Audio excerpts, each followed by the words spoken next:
Assalamualaikum warahmatullahi wabarakatuh.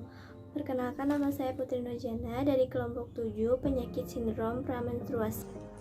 Halo, perkenalkan nama saya Aulian Azmi Hamadah. Di sini kami akan menjelaskan tentang sindrom pramenstruasi atau orang awam biasa sebut dengan PMS. Pasti teman-teman semuanya sudah tahu apa itu PMS, khususnya perempuan. Namun kebanyakan orang juga belum mengetahui arti sebenarnya atau definisi sebenarnya tentang PMS ini.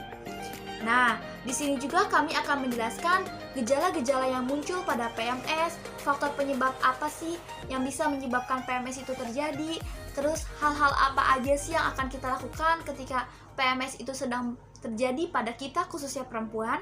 Untuk mengetahui itu semuanya, mari simak video berikut. Check it out!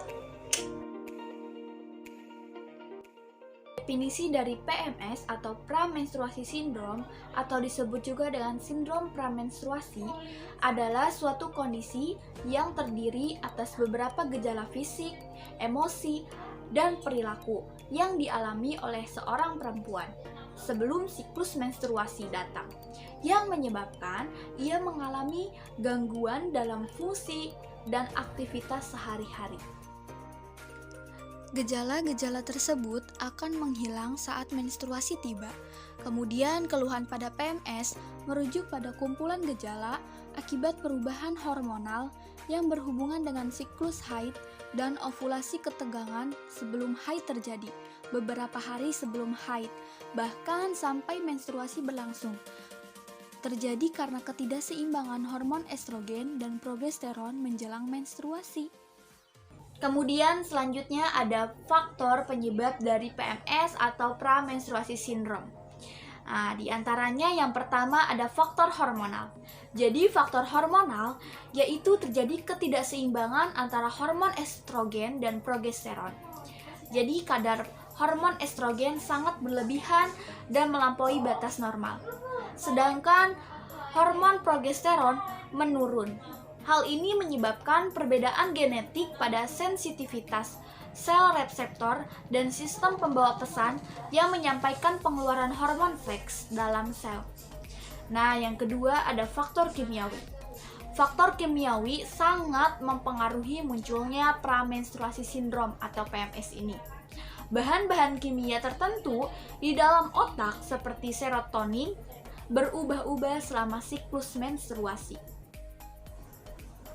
Kemudian yang ketiga ada faktor genetik.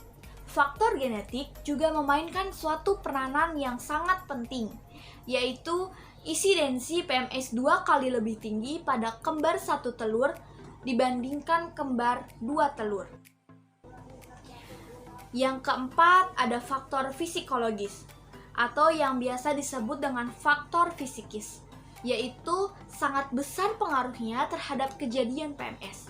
Gejala-gejala PMS akan semakin meningkat jika di dalam diri seseorang wanita mengalami banyak tekanan. Yang terakhir atau yang kelima ada faktor gaya hidup. Nah, pada faktor gaya hidup juga dalam diri seseorang terhadap pengaturan pola makan juga memegang peranan yang tidak kalah penting.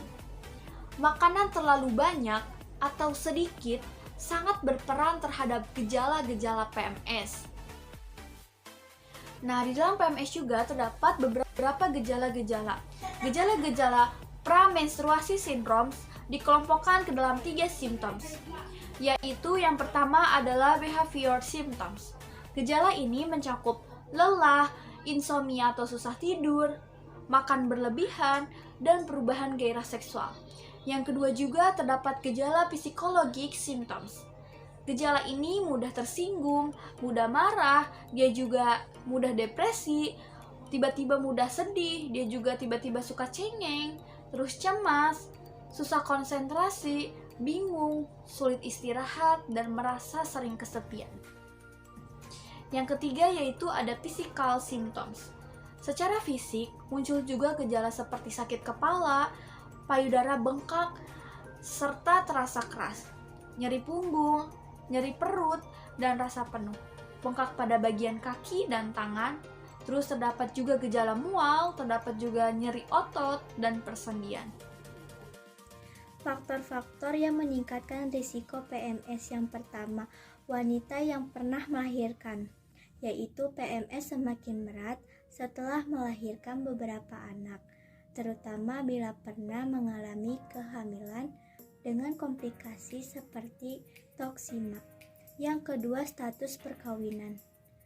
Wanita yang sudah menikah lebih banyak mengalami PMS dibandingkan yang belum. Ketiga, usia.